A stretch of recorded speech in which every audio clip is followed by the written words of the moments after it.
আবার তিনি আমাদের থেকে বহু দূরে তিনি অতি নিকটে, আবার অতি দূরে। কেন এরকম ধরনের কথা? ভক্তের কাছে তিনি বেঁধে রেখে দিয়েছেন। চোরের সর্দারকে বেঁধে রেখেছেন। চোর বললেন, না আমি বলিনি, বেদের উপনিষদে বলা আছে, শাস্ত্রে বলা আছে, আমি সেটুকু আলোচনা করছি মাত্র। অনেক জন্মার্জিত পাপ চৌরম, বহুকাল ধরে যেসব আমাদের সব জমেছে উল্টো পাল্টা সব, সে পাপ চুরি করছেন তিনি, মানে স্মরণ করছেন।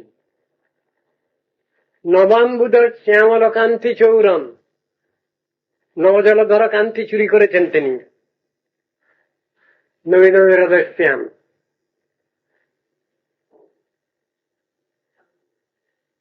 শ্রীরাধিকায়া হৃদয় চৌরম, শ্রী রাধিকার হৃদয় তিনি চুরি করেছেন।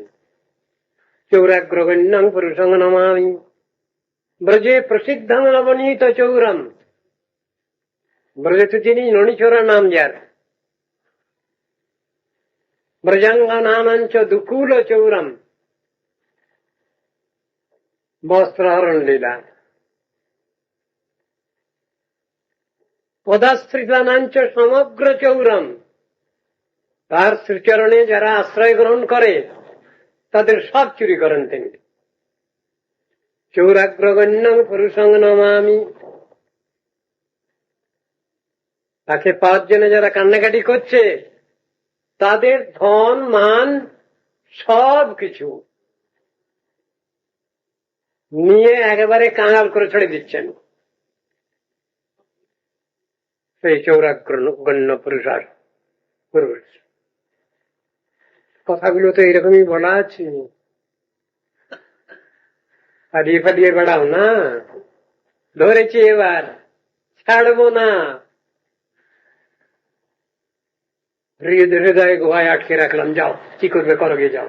খুব বাহাদুরি দেখি তোমার, খুব বাহাদুরি তোমার। বিল্লমঙ্গল তো বলেই ফেললেন, কি বললেন?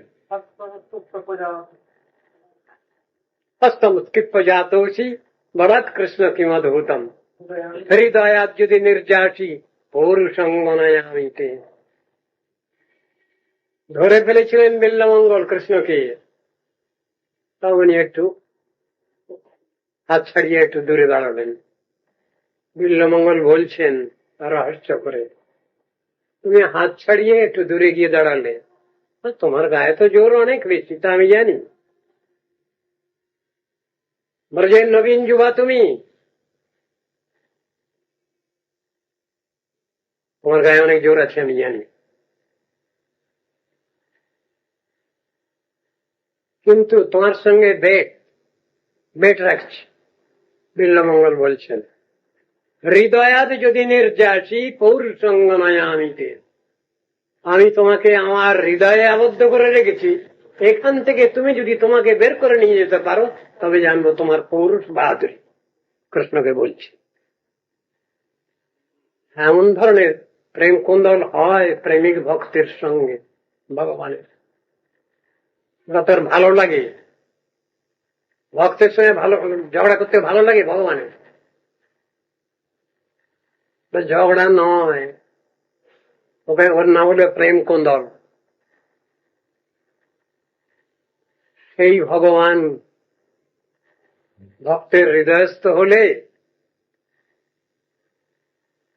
বলে পাগল। বায়ু রোগ বেড়েছে, শিবাগৃত নিয়েছো, মধ্যম নারায়ণ তেল নিয়েছো, বিষ্ণু তেল নিয়েছো, এইসব মালিশ করাও।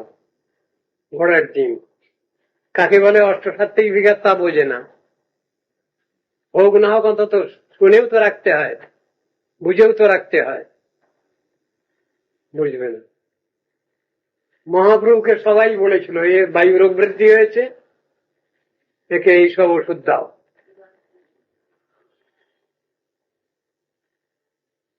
বুঝদার কজন? বুঝদার যারা তারা তো চুপ করে থাকেন। সমুদ্রে গিয়ে ঝাঁপিয়ে পড়লেন রাত্রে, কোথা থেকে বেরোলেন তার বেরোবার কোনো চিহ্ন নাই, কভার টভার সব বন্ধ ভিতর থেকে। কি করে বেরিয়ে গেলেন মহাপ্রভু? সমুদ্রে গিয়ে ঝাঁপ দিলেন যে রাত্রে, এক জেলে এসে জাল ফেলে ফেলে মাছ ধরছিল, তার জালটাই বেঁধে গেছে। সে মনে করল খুব বড় মাছ পেয়েছে, রাঘব বল পেয়ে গেছে, তুলে তাকে একটা মোড়া মতো বেঁচে আছে তো। আর ওদিকে খোঁজাখুঁজি আরম্ভ হয়ে গেছে, সর্বদাঙ্গা তো সব খোঁজাখুঁজি আরম্ভ করে দিয়েছেন, সব নাই ওখানে, গুহার মধ্যে নাই। আর যখনই স্পর্শ হয়েছে তার সঙ্গে, আর সে গোটা পাগল হয়ে গেছে, প্রেমোন্মত্ত হয়ে গেছে, সে কান্নাকাটি আরম্ভ করে দিয়েছে। এই মোড়া চুয়ে ভূত প্রেত কি আছে সব এই সময় গায়ে লেগে গেছে, তোমার মাথা খারাপ হয়ে গেছে। এক থাপ্পড় মারলেন, যা, কিন্তু এই সংসারের ক্রীড়া, যা, বেঁচে গেল। চায় না, ভগবত প্রেম প্রীতি চায় না তো, বোঝে না তো, আমার বাল বাচ্চা আছে, আমি কি হবে, মাথা খারাপ হয়ে গেল, আমি কি করে তাদের খাওয়াবো পড়াবো, এই চিন্তা।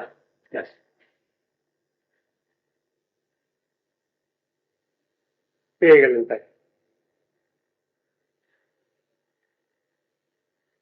তাদের কোনো এ আছে?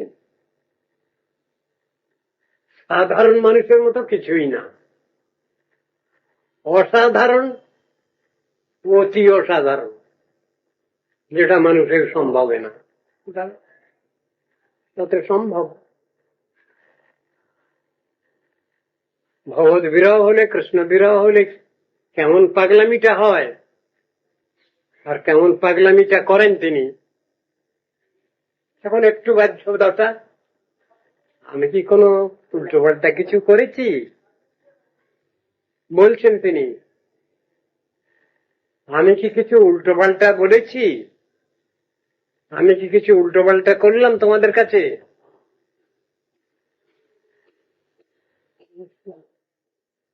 একটা পাগল লোক যেমন হয় সেরকম ধর্মের ইয়ে, কিন্তু তিনি তো তালে ঠিক আছেন, তারও প্রশ্নের মধ্যেও বাস্তবতা আছে। অর্ধবাহ্য দোষ, আবাহ্য দোষ যেমন আছে তখন ওটা হচ্ছে, তার আগে হচ্ছে না তো। ওটা আমাদের হবে, এটা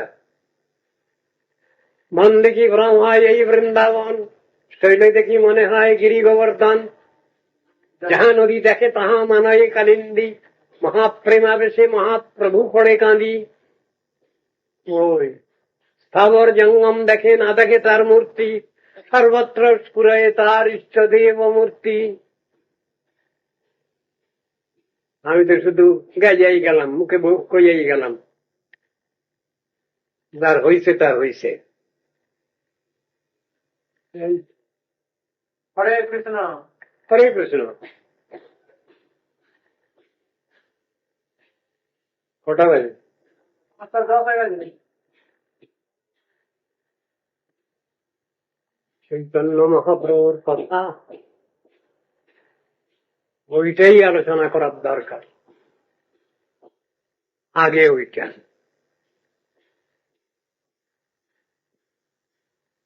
তারপরে ওর আনুগত্যে ক্রমশ অগ্রসর, এটাই তো বুঝানো আছে।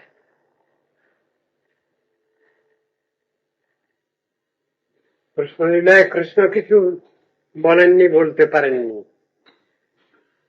যেটুকু বলেছেন সেটুকু লোকে বুঝতে পারেনি। আর সেই কথাই আবার কৃষ্ণ গৌর হয়ে, রাধা কৃষ্ণ গৌর হয়ে ওই রাধা কৃষ্ণের কথা বলতে যাচ্ছেন। আবার কৃষ্ণের কথা যতটা না বলেছেন তার থেকে বেশি বলেছেন রাধার কথা। সুতরাং গৌড়ীয় বৈষ্ণবরা সব হচ্ছেন রাধারানীর অনুগত। রাধার দাসীর কৃষ্ণ সর্ববেদে বলে, রাধিকা চরণ পদ্ম সকল শ্রেয়ের সদম, যতনে যে নাহি আরাধিল, রাধা পদাঙ্কিত ধাম বৃন্দাবন যার নাম, তাহা যে না আশ্রয় করিল। রাধিকা ভাব গম্ভীর চিত্ত জীবা মহাধীর, গণসঙ্গ না কইল জীবনে, কেমন সে শ্যামানন্দ রস সিন্ধু স্নানন্দ, লভিবে বুঝহ এক মনে। রাধিকা উজ্জ্বল রসের আচার্য, রাধা মাধব শুদ্ধ প্রেম বিচার্য, যে ধরিল রাধাপদ পরম যতনে, সে পাইল কৃষ্ণপদ অমূল্য রতনে। রাধাপদ বিনা কবু কৃষ্ণ নাহি মিলে, রাধার দাসীর কৃষ্ণ সর্ববেদে বলে। ষোড়ত ধনজন কলত্র সুতমিত, ষোড়ত করম জ্ঞান, রাধাপদ পঙ্কজ মধুরত সেবন, ভকতি বিনোদ পরমান। আছে তো সব কথাগুলো।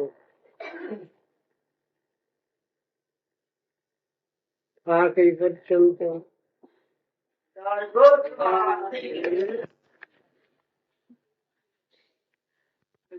আমার বোনের বলছেন, এটা তো হবে আমার আশায়। তারপত্রে টিকে রেখে তাদের টিকে রাখলো, জানলো কি করে? জানতে পেরেছে বলেই তো টিকেছে।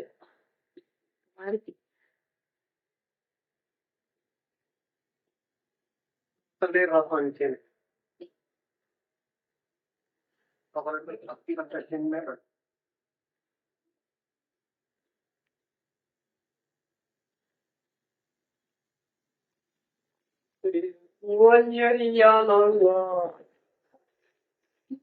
এই অনঙ্গ মঞ্জুরিকে নিয়ে খেলা দেখি, দেখা দেখি। আজকে মধুরেন্দ্র সমাপন হয়ে গেছে, তোমাদের বলছে আজকে মধুরেন্দ্র সমাপন পেয়ে গেছি, আর কিছু লাগবে না এখন। আচ্ছা,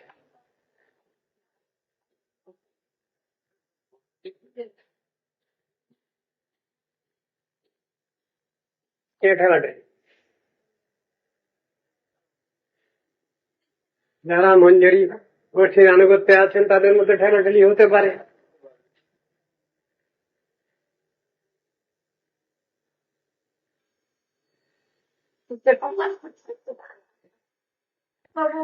জাহ্নবীকে বলা হয় আর গোপাল ভট্টাচার্যকে বলা হয়। কোনো কোনো জায়গায় জাহ্নবাদীদের এবং একে দুজনকেই বলা হয়। রাজদেবকেও বলা হয়, জাহ্নবাদীকে স্পেশালি জাহ্নবাদীকে বলা হয়। আবার আর গোপাল ভট্টাচার্য গোপাল ভট্ট গোস্বামীকে বলা হয়। দেখো উনি এখন ইয়ে আছে, গোপাল ভট্টের গুণময় ভট্ট গোস্বামীকে বলা হয়। আর অনঙ্গ মঞ্জুরি লোকটাকে কৃষ্ণলীলায়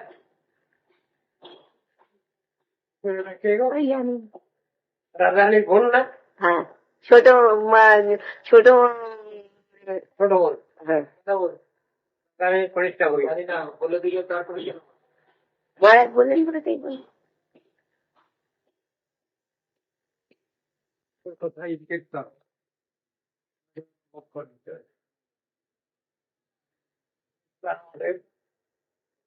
অন্য কোনো কীর্তন নাই, কর্তব্য নাই, দায়িত্ব নেই, প্রোগ্রাম নাই, কৃষ্ণ কথা কীর্তন ছাড়া। যারা কৃষ্ণ কথা কীর্তন করেন তারা শুনে দেয়, আর যারা কৃষ্ণের নামই করেন না, কৃষ্ণ কথা বলেন না, তারা কমে দেয়। বুঝিবে সুবুদ্ধি জন, না বুঝিবে মূঢ়। যারা সুবুদ্ধি, যাদের বুদ্ধি শুদ্ধ হয়েছে, তারা তত্ত্ব সিদ্ধান্ত বুঝবেন। আর যারা তত্ত্ব সিদ্ধান্তবিদ নন, তারা কি করে বুঝবে? বুদ্ধির ঊর্ধ্ব হলে যা হয় তাই কুবুদ্ধি। বাস্তবদর্শী নন যারা, এই তো কথা।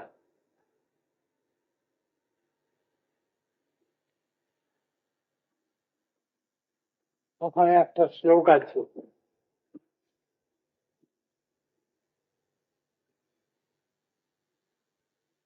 ভাগবতে, যেখানে বলছেন, ওখানে ওইরকম ধরনের কথা আছে, যেখানে কৃষ্ণ বর্ণং শিশা কৃষ্ণম সাঙ্গোপাঙ্গাস্ত্র পার্ষদম যজ্ঞই সংকীর্তন প্রাবীর যজন্তী হি সুমেধ। ওই সুমেধা শব্দ, যে শব্দ এখানে লেখা আছে, সুমেধা আর কুমেধা, সুবুদ্ধি আর দুর্বুদ্ধি। ভাগবতের শব্দ হলো সুমেধা, তো সেইটাই প্রশ্নের মধ্যে আছে। যারা সুমেধা, যারা তারাই তত্ত্ব সিদ্ধান্ত বুঝবেন। তত্ত্ব সিদ্ধান্ত কি? ওই এই কলিকালে কোনো অবতার নেই, এই কলিকালে কোনো অবতার আসেন না, এই বুদ্ধি অনেকে ভেবে রেখেছেন এটা। কিন্তু কলিকালেও তো অবতার এলেন, সেই অবতারের নাম হলো গুপ্ত অবতার। আর নিজের পরিচয়, নিজের সবকিছু গোপন করে তিনি অন্যভাবে এসেছেন। গুপ্ত অবতার চৈতন্য মহাপ্রভু।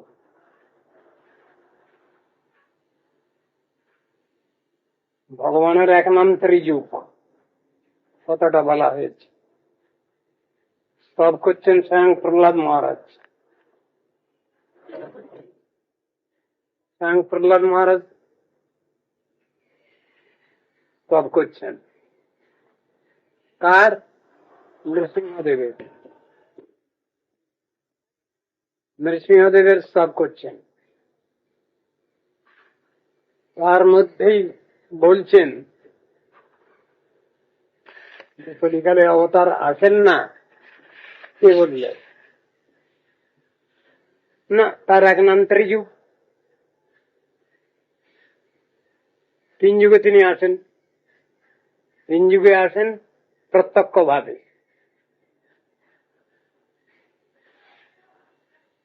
তার নিজস্ব পরিচয় নিয়ে। সেই জন্য ত্রিযুগ শব্দ আছে। কিন্তু এই জট ভাঙছেন প্রহ্লাদ মহারাজ।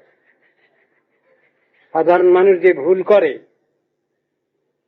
সেই ভুলটা ভাঙাচ্ছেন প্রহ্লাদ মহারাজ। ইত্থং নৃতির জগ ঋষিদেব যশাবতারি লোকান বিভাবয়সি হংসি জগৎ প্রতীপন ধর্মং মহাপুরুষ পাশি যুগানুবৃত্তম সন্ন কলৌ যদবস্ত্রিযুগোপসক্তম। এই ত্রিযুগ শব্দ এসে চলে, ওইটাই ওর বক্তব্য বিষয়। প্রথম লোকে ত্রিযুগ লেখা আছে যেহেতু, সেই জন্যই কলিকালে তার অবতার নেই, যে সাধারণ লোকের জানা আছে। কিন্তু বিশেষ যারা, তারা জানেন কলিযুগেও ভগবানের অবতার আছে। উনি আসেন না কলিকালে, কোনো অবতার কেউ আসেন না, এটা কথা নয়। এসেছেন, অবতার নন, অবতারী। সমস্ত অবতারের মূল মালিক যিনি, তিনি এসেছেন। মালিক মালিকা নিয়ে এক হয়ে এসেছেন। তত্ত্ববস্তু কৃষ্ণ, তিনি পুরুষ, তিনি পরম পুরুষ, তিনি পুরুষোত্তম, লীলা পুরুষোত্তম।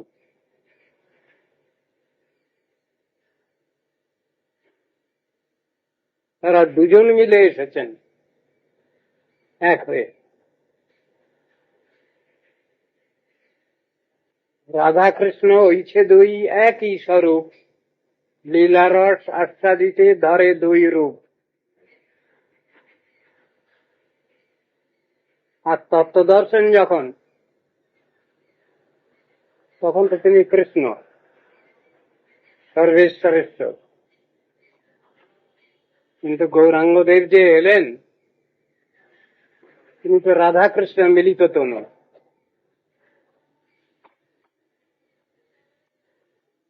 রাধা কৃষ্ণ মিলিত হয়ে এসেছেন তিনি। রাধা ভাবে শ্রী গৌরাঙ্গ, রাধা ভাবদ্যুতি সুবলিতম নৌমি কৃষ্ণ স্বরূপ, এই কথা বলছেন।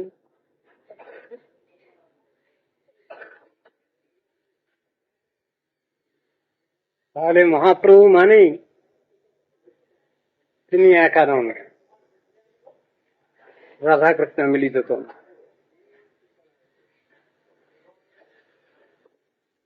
তিনি তার কথা বলতে এসেছেন।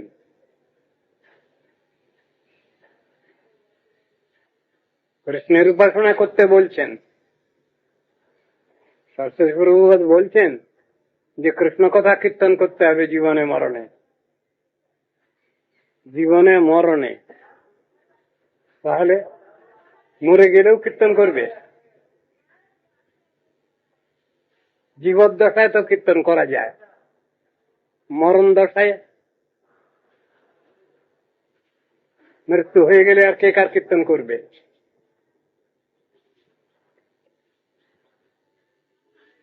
প্রতিজ্ঞা।